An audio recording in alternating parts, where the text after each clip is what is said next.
आपका दिल है। मैं बिल्कुल ये नहीं कहता हूँ कि व्हाट्सएप स्टेटस, पेंटिंग्स और स्टिकर्स लगाना बिल्कुल गलत है। जी नहीं, हमें तो ये आज्ञा मिली है कि हम सारे सृष्टि के लोगों को यीशु के बारे में बताएं, और ये भी एक तरीका है लोगों को बताने का। लेकिन मैं आपसे ये पूछना चाहता हूँ, क्या आप इस वचन को अपने दिल में रखते हैं? क्या आप इसके बारे में सोचते हैं? आपने वीडियो का नाम पढ़ लिया होगा कि क्यों हमें नेगेटिव थॉट्स आते हैं, हमें क्यों नेगेटिव ख्याल आते हैं। आज बहुत से लोगों की लाइफ खराब हो चुकी है सिर्फ एक वजह से, because they have a wrong mindsets, negative thinking, over thinking. कुछ लोगों के पास एक ऐसा मन है जो सारा दिन सोचता रहता है, नेगेटिव सोचता है, और हम कई बार एक गलत माइंडसेट में आ जाते हैं। इट मीन्स हम कुछ भी करने से पहले ये सोचते हैं कि ये होगा थोड़ी, इससे बात करने से फ़ायदा थोड़ी है, ये समझेगा थोड़ी। या तो हम कई बार कुछ करने से पहले सोचते हैं, अरे ये तो मैंने बहुत बार करने की कोशिश की है, कुछ मिलता थोड़ी है।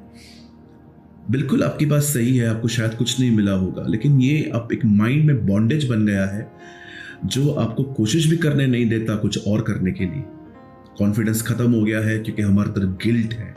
हम फेल्यूर्स को याद कर करके ज़िंदगी जी रहे हैं। कभी आपने सोचा है मेरे अंदर एक ऐसा माइंड क्यों है जो नेगेटिव सोचता रहता है? उसके पीछे एक मुख्य कारण है कि आप और मैं वचन को पढ़ते हैं और उसे सामने नहीं रखते, ध्यान नहीं देते। जैसे आप जानते होंगे कि कुछ लोग जब ओलंपिक में दौड़ते हैं, रेस में दौड़ते हैं, तो वो एक माइंडसेट से दौड़ते हैं कि मुझे जीतना है, और वो कसरत करते रहते हैं सुबह शाम दिन रात। वो दौड़ते हैं, वो वॉक करते हैं, दौड़ते हैं, चलते हैं कई किलोमीटर। इवन बहुत सारे जो खाने के आइटम्स हैं वो उन आइटम्स को भी डिनाई करते हैं, क्योंकि उनको पता है कि अगर ये मैं खाऊंगा मेरा वेट गेन होगा, मेरा वज़न बढ़ेगा, और मेरा वज़न बढ़ने पर मैं भाग नहीं पाऊंगा। सोचिए वो लोग कितने फोकस्ड हैं। आज बहुत सारे जो लोग हैं वो संडे चर्च जा रहे हैं, पर जब वो घर में रहते हैं, जब मंडे टू सैटरडे वो घर में रहते हैं, वो परमेश्वर के वचन को फोकस नहीं करते।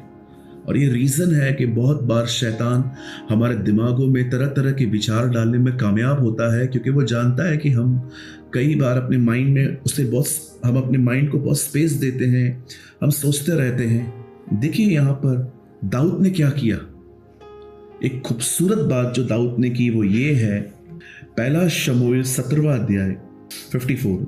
और दाऊद फिलिस्ती के सर को यरूशलेम में ले गया और उसके हथियार अपने डेरे में रख लिए। डेरा मतलब जहां वो रह रहा था।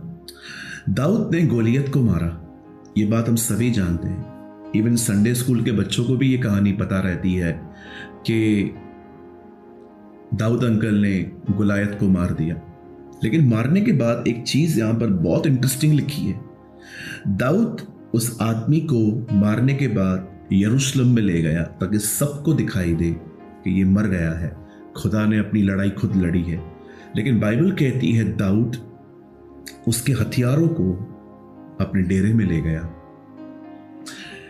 कंफ्यूजन है ना, बॉडी एक जगह पे और उसके आर्मर्स जो हैं वो दूसरी जगह पे हैं। ऐसा क्यों?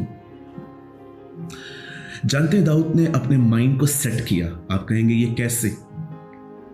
जब पुराने नियम में यहोशू यरदन पार कर रहा था, पानी के, आप जानते हो वो एक रिवर को पास कर रहे थे, तब परमेश्वर ने कहा इस रिवर में से 12 पत्थरों को निकालो और उसे रखो, और जब भी तुम्हारे बच्चे बड़े हो तो उनको दिखाना कि कैसे परमेश्वर हमें यहां से निकाल लाया था। ये पत्थर वहीं से आए हैं।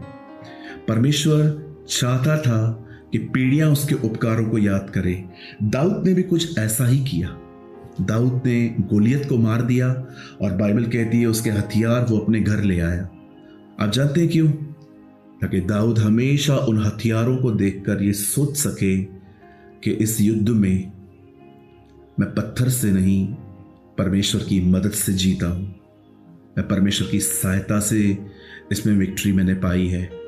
आज जानते हैं आप में से हर व्यक्ति जो मुझे देख रहा है, अगर आप चाहते हैं कि आप इस नेगेटिव माइंडसेट से बाहर आएं, क्या कि आप उस नकारात्मक ख्यालों से, नेगेटिव माइंडसेट, ओवर थिंकिंग, जो कुछ भी आपके दिमाग में चल रहा है, अगर आप उससे बाहर आना चाहते हैं, मैं आपको कहना चाहता हूँ सिर्फ परमेश्वर का वचन पढ़े नहीं, पर उसे मनन करें, उसके बारे में सोचें। जहाँ पर आप बैठते हैं छोटी छोटी चिट्स बना के अपने सामने रख दीजिए, डेट के साथ लिख दीजिए, आज मैंने ये लर्न किया। नोटबुक्स बनाइए, सामने रखिए। मैं आपको सच कहता हूँ, एक समय जब आपका माइंड परमेश्वर के वचन में लग गया, मैं आपको सच कहता हूँ, आपको एक चीज महसूस होगी कि मैंने जिंदगी आज से जीना शुरू की है। इससे पहले तो सिर्फ मैं जिंदा था, पर एक जिंदा लाश था। सारा दिन सोच सोच सोच के परेशान, सारा दिन दिमाग के अंदर तरह तरह के विचारों से परेशान। लेकिन जिस दिन आपका वचन में मन लग जाएगा, जिस दिन से आपको प्रभु के वचन याद पड़ना स्टार्ट हो जाएंगे, प्रभु मेरा चरवाहा है, मुझे कोई घटी नहीं होगी, हम पर कोई मंत्र नहीं चल सकता, याकूब पे कोई मंत्र नहीं चलता। जब आप पढ़ेंगे कि दुष्ट आत्माओं से आपको डरने की जरूरत नहीं है, क्योंकि आपको अधिकार मिला गया है। आप जानते हो, ये सारे वचन आपके अंदर आके सारे बंधनों को तोड़ते हैं, माइंडसेट को चेंज करते हैं। और मैं आपको बताना चाहता हूँ, ये बाइबल एक्चुअली मिली इसलिए है ताकि आप और मैं इसे पढ़ें और हमारा मन नया हो। याद रखिए, पेंटिंग लगाना दूसरे नंबर पे आता है, प्रचार करना तीसरे नंबर पे आता है, व्हाट्सएप के स्टेटस पे वचन डालना ये सब बात में आता है। पहली चीज है आप इसे पढ़ें और अपने जीवन के लिए इसे मनन करें। यही एकमात्र तरीका है कि आप और मैं अपने नेगेटिव माइंडसेट से बाहर आ सकते हैं, क्योंकि परमेश्वर का हर वचन आपको परमेश्वर के करीब ले जाएगा, उसके उपकारों को याद करवाएगा, आपको याद करवाएगा वो कि आपसे परमेश्वर ने कैसा प्रेम किया है, how much Jesus loves you. मैं आज आप में से हर एक को इनकरेज करना चाहता हूँ। ये हो सकता है कि आप एक बहुत नेगेटिव माइंडेड, बहुत ही नकारात्मक व्यक्ति हैं, आप बहुत सोचते हैं, अधिक सोचते हैं, और कभी कभी तो आपको सुसाइडल थॉट्स भी आते हैं कि मैं खुद को ख़त्म कर दूँ। मैं आप में से हर एक को कहना चाहता हूँ, जो लोग सुसाइड करते हैं वो सुसाइड नहीं है, वो एक मर्डर है। क्योंकि बाइबल कहती है प्रभु ने आपको खरीदा है, अब आप उसके नहीं हैं।